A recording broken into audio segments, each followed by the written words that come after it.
Okay, good morning, everybody. Uh, as a procurement trainer, I've worked both sides of the table in terms of procurement. And previously, I was a buyer with the Ministry of Defence. And more recently, I have been both a supplier and a buyer in different situations. So hopefully, I've got some insights that will help you find your way through this process this morning. The aim is to show you enough of the tools to enable you to find this opportunity on both systems when it's now going to be published. General familiarization visit, really, so it'll help you use those resources and initially navigate your way around them as part of your own journey in this process. So what I'll cover is an outline of both Public Contract Scotland, PCS, and Public Contract Scotland tenders, PCST, and how your registration can work for you. The ultimate aim is helping you to find this tender so that you can bid for it and be successful and make a profit. I'll then have a look at some of the key points which are likely to be covered in the framework application before finishing up with a run through both live systems to provide a more practical look at how the things work and the processes of finding the opportunity and constructing your response. So Public Contract Scotland, usually referred simply as PCS, is one of two primary frontline tools that potential suppliers to the Scottish public sector need to become familiar with. It is where West Dunbartonshire will publish the contract notice for this framework requirement in due course. So let's get right into this and we'll first look at what it is. Effectively, Public Contract Scotland is the national advertising portal for all contracting opportunities across the Scottish public sector. So not just West Dunbartonshire, all the local authorities, all public bodies publish their requirements in PCS. So because it is a national portal, you can be assured that it's a one-stop shop. You'll find all relevant opportunities for doing business with the Scottish public sector above £50,000 and for construction over £2 million. Once you're registered, you can set up a daily alert email, which will contain all notices that match your alert profile, and we'll come to that later. In addition to direct public sector opportunities, PCS also now hosts a facility for prime contractors on major projects to advertise their opportunities for subcontract and supply chain support. And PCS really helps build economic growth through developing a competitive market environment in which suppliers have easy access to all the essential information on business opportunities with the public sector. And that's done openly and transparently. So, while some tender submissions are managed by purchasers through use of the PCS postbox facility, which we're going to look at, many of the higher value opportunities are managed using the National Procurement Management Portal, PCS Tender, simply known as PCST. So where PCS is primarily the national advertising site, PCST is effectively a national e-tendering management portal. It's provided to suppliers as a free resource, so there's no cost involved there. These are two different sites, each requiring registration, but there is a simple way to develop a single sign-on, which is quite useful, and details of that are in the help sections of both systems. For this particular framework opportunity, West Dunbartonshire Council will be using PCST as its tool for managing the issue of the invitation to tender and for the receipt of submissions from interested suppliers. So if this is work that has an interest for your company, then it's imperative to complete your registration on PCST as soon as possible so that you can gain familiarity with its workings, and linking that PCST account with PCS and creating a single sign-on doesn't take long to do, and it will save you time and stress later on. An additional advantage is that completing your PCST extended profile as part of the registration process means that PCST stores that detail and populates any future responses to the single procurement document. So that leaves you more time to concentrate on the specific questions posed by the buyer through the technical qualifications and commercial requirements.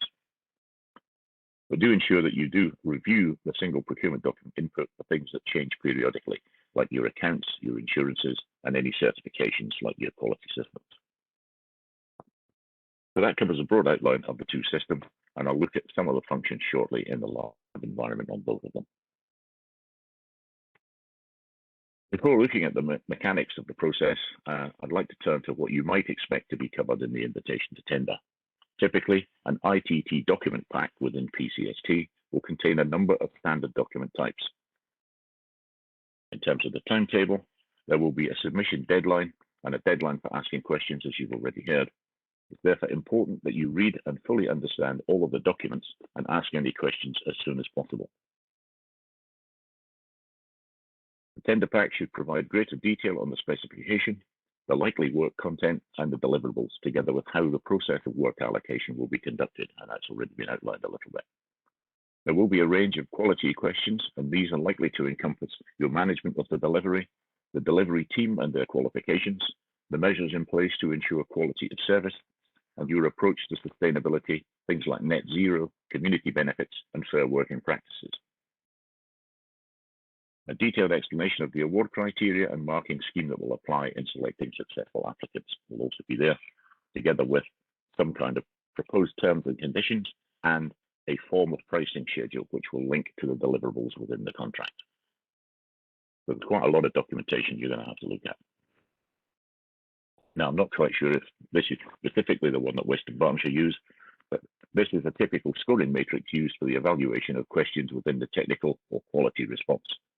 Effectively, this is 6 steps from 0 to hero. At the very least, to be in with a reasonable chance of success, you need to be scoring better than a 60. Even if you're hitting 60, based on the measures that the buyer is looking for, as you can see, the 60, the expertise is there, but your response could be enhanced in multiple aspects. So there's still some holes in that. Ideally, you're looking to be aiming to generate at least an 80 for most of the questions, and hopefully towards the 100 mark on the big ones. I've rarely seen a score of 100, but several of my clients have scored in the mid-90s. Now, if you look at the difference in definitions, you can see that getting above 80 requires that tight attention to the detail of each question and a detailed response that's fully addressing every aspect of that requirement. So the scoring matrix is particularly useful for you to benchmark your answers in development. While you're developing your answers, you can look at those as they are generated and have an honest review of them against that definition. Is it worth 80? Where are the gaps? And how do I make them better? So as I promised, I'm now going to try and go into the live system of PCS and PCST and explain bits about how you register. So bear with me just a second.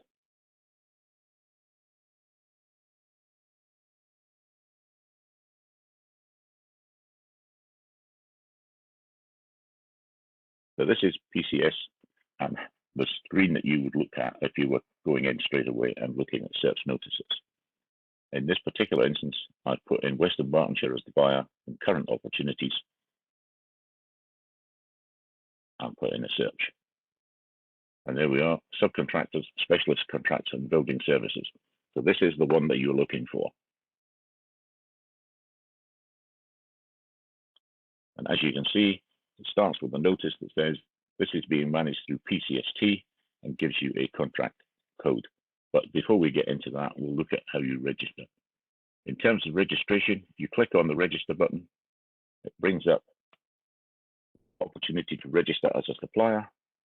If you click on that, you'll then be given a set of documentation which you fill in, which completes user information in terms of you as an individual, the organization's details, something called a NUTS code, which basically is a statistical tool to find out exactly where you are in the country, whether you're a third sector organization, and various other bits of account information, such as your email address and password.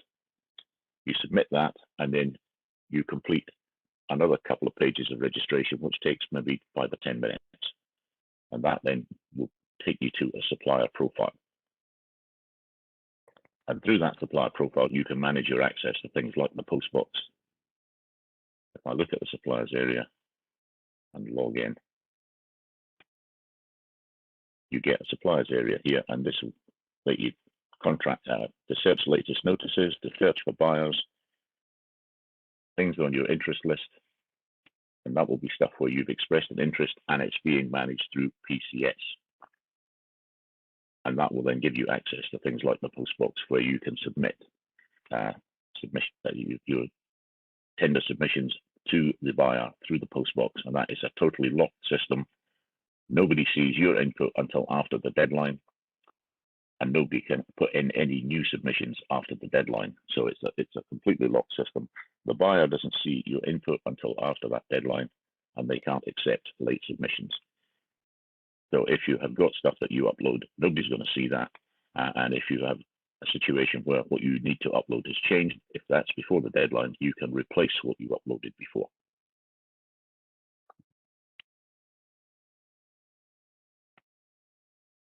So going back to that particular notice, it tells you that it's being managed through PCS tender, and it's under a project code 18155. So what I'll now do is go into PCST in my dummy training account. PCST is similar in as much as there is a button there for register as supplier, which is slightly difficult to see because it's under the login. If you click on register, you get a similar set of information. There is an agreement to the user's terms and conditions, followed by the next button. And again, there are similar requirements for information about you and the organization. And these form part of your extended profile, and they will be pre-populated in your single procurement document every time you go in and try to create a tender. But for this purposes, I will sign in.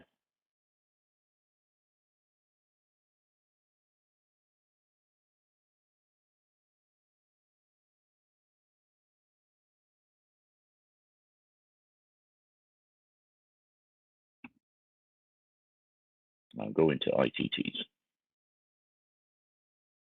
And we could put a search either on project code or buyer. So buyer's name contains West Dunbartonshire, search.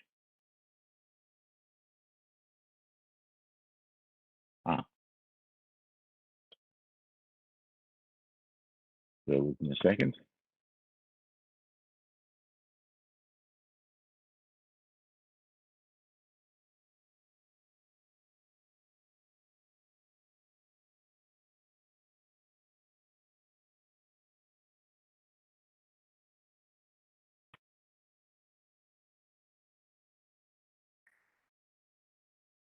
We'll go back and find that project code.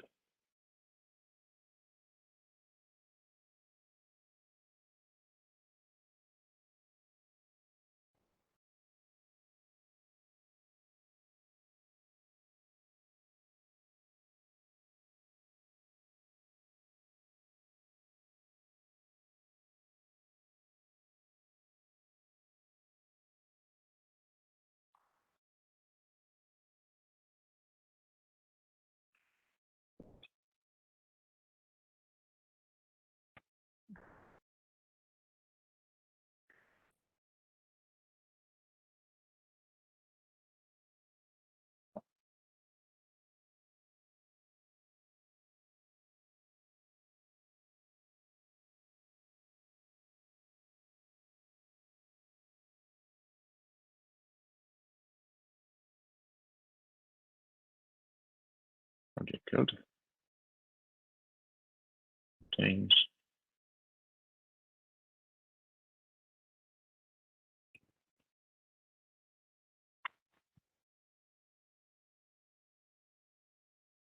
unfortunately, it appears that whilst it's been published on PCS, it's not yet reached PCS tenders.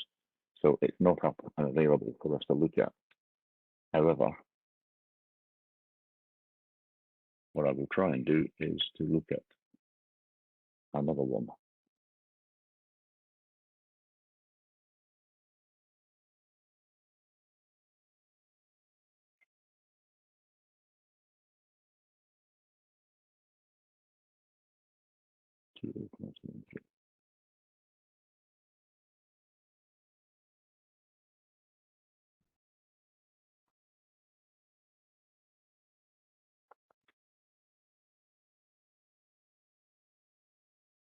Right.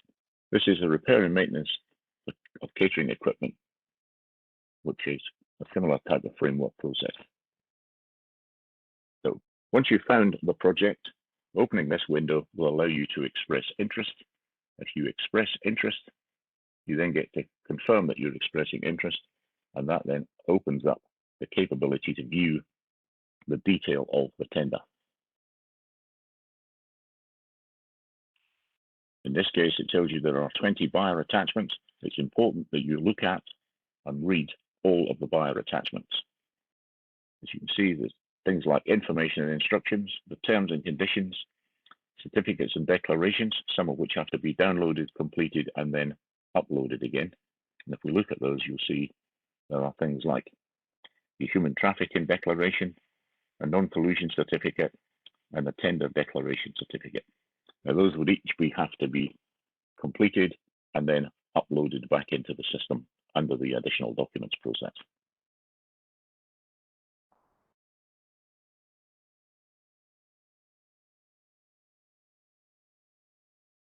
But there is a process whereby you can complete the download of all the documents by clicking on Mass Download, and that will then give you the option to download all of the successful files, and you can pick all of them by ticking a single box, clicking Download, confirming that you've had to download those, and that will then download a zip file with all of those documents in. And as I say, you should open and read all of those documents, make sure you understand them, and if there's anything you don't understand, ask questions before that deadline. And the deadline in this case is the 23rd of March. So get your clarifications in as quickly as possible so that you understand what you're bidding for.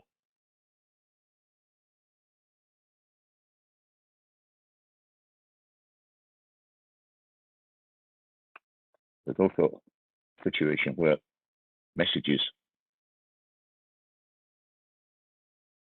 are delivered by the buyer.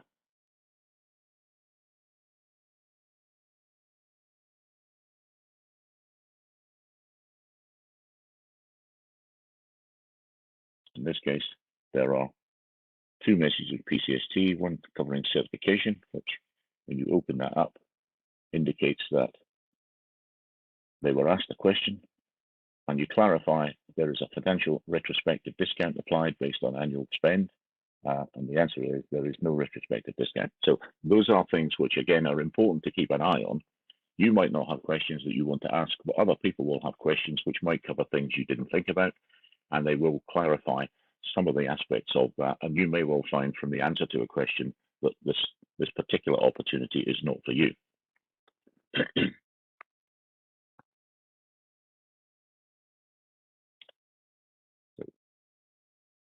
We're working a bit slowly here today.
The system is running a bit slowly here. I can't get back to the IT key page.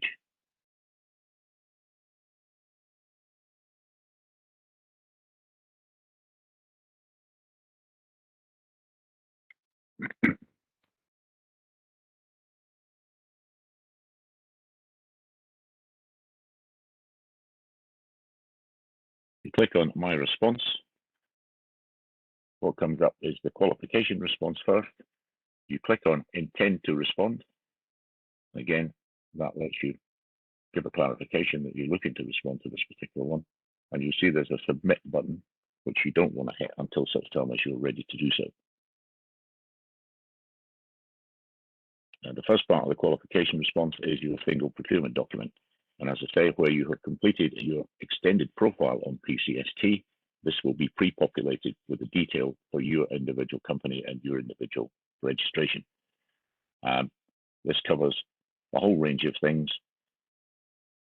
information on instructions to tenders is there, and it says you need to download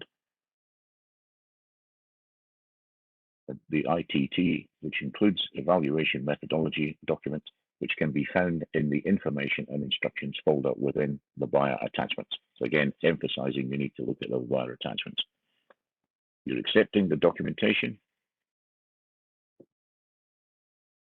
And if I go back to the top here and hit edit response, that opens up a number of different boxes as we go through this. And you'll see that there's a response there, which is a drop-down list for yes or no.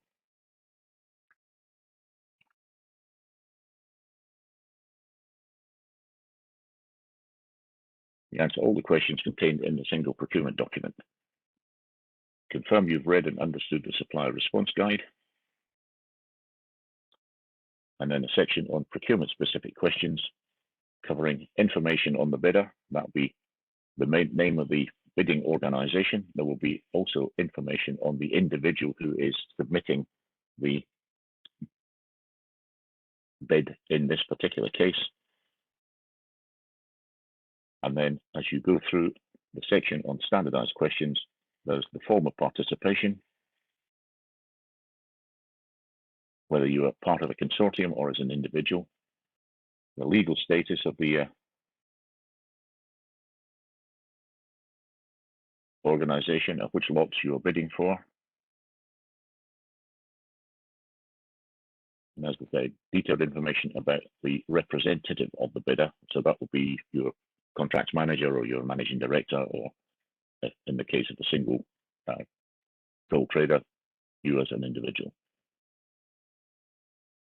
Whether you're going to use subcontractors, grounds relating to exclusion. Now, there are a whole range of conditional sections on the standard questions related to what is called mandatory exclusions.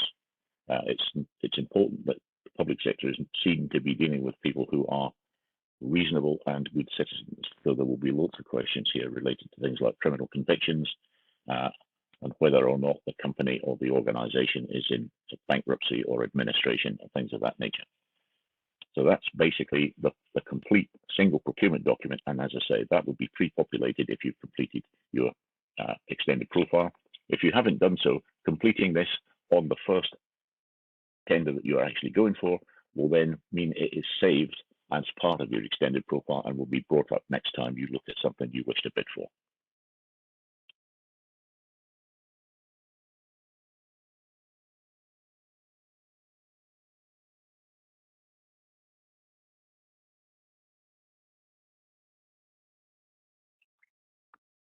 Going further down, we should hopefully find the qualification. That's the end of the qualification envelope, which completes the economic and financial standing, things like your insurances. There will be a question in here which looks for reference projects. In the case of something where you're applying for multiple lots, you would be expected to produce a couple of references relative to each of the lots that you're bidding for. And those can be projects in the last 3 or 5 years, depending on what the buyer has specified.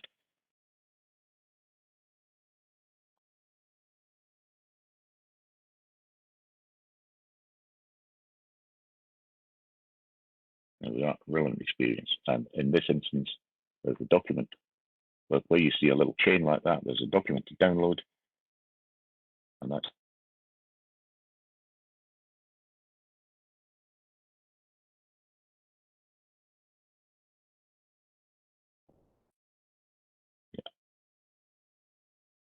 in this particular instance.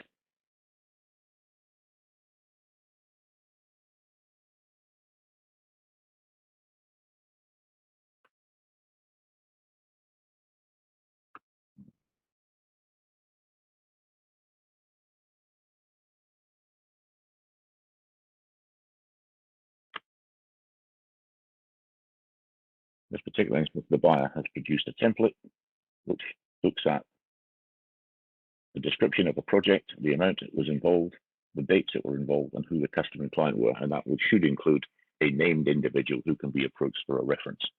And in this particular instance, you would complete that with however many reference projects were required, and that would then be uploaded by clicking on the box next to that particular answer, selecting a file, putting the details in and uploading it into that particular section. So as I say, some documents are loaded into specific sections of the single procurement document, and other documents are added in a general attachments area at the end. Details about your quality assurance system, details about your environmental management standards, and a concluding statement.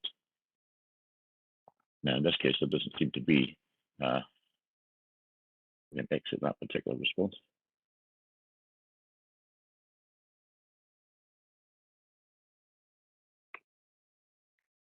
So that's the qualification response. You'll also see there are technical responses. The technical response here provide details of any significant pending developments, changes, financial structure, ownerships, perspectives, companies pending changes. So that would be something which would either be applicable or not. If you've got an expansion program in place, then that might be something you would highlight there. The tender's ability to service the council areas, tender's ability to service additional members, the ability to service confirmation for each council area listed below. Now, because this is an Excel framework, this covers all 32 local authorities. So there will be situations where if this was the game you were in, you would be looking to deliver that in specific areas. So that's quite a long list, I'm afraid.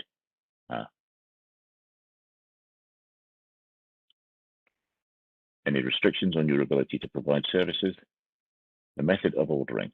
This would be something which would be part of the way work is called off. Now, it's obviously not totally relevant in this particular case, but there will be a similar range of questions in terms of how you go about doing your business with the particular customer. Just trying to find more slightly relevant things. So that's the related to non-collusion certificates. And then there's the tender declaration. Tenders must download, complete, manually sign, and upload the tender declaration certificate. Blah, blah, blah. And again, once you've got that document sorted, you would then select the file and upload it at that particular case.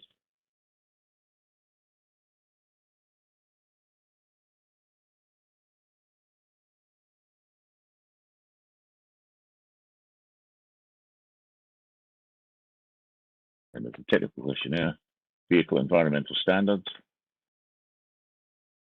When you're complying and things that moves towards net zero, and then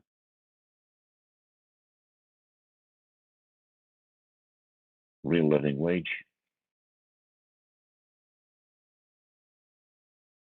method statement for stock holding and supply, method statement, customer services, how you would handle complaints. Again, these are relative to this particular contract, but there will be questions of a similar nature, I'm imagining, within the how you are going to go about doing whatever the work it is you're bidding to do, whether that be joinery or plumbing or general building work, or door entry systems or electrical.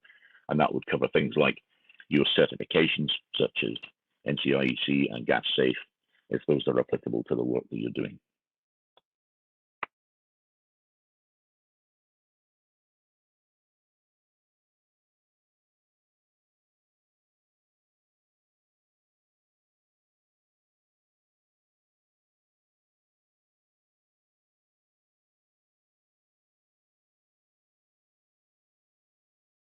So that's the end of the commercial section.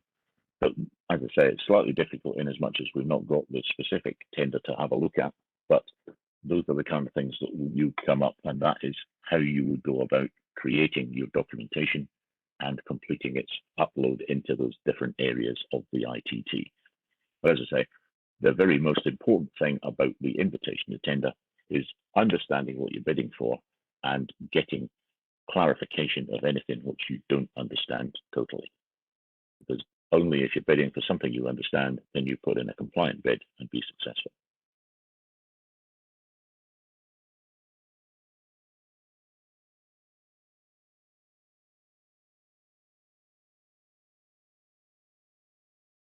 So that basically completes our run through of PCS tender and the mechanics of putting that together.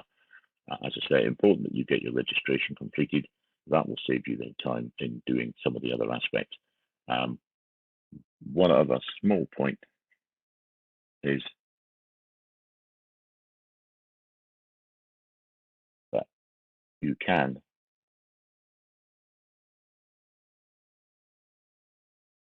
download a PDF of the documents. So you can download a PDF document of the invitation to tender, and that will provide you an overview of all of the different sections of the ITT.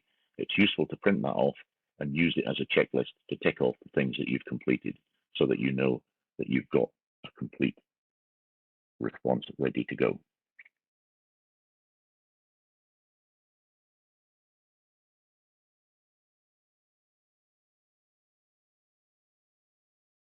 And that basically concludes that part of the presentation. I'm happy to take questions and go back and revisit any aspects that people are not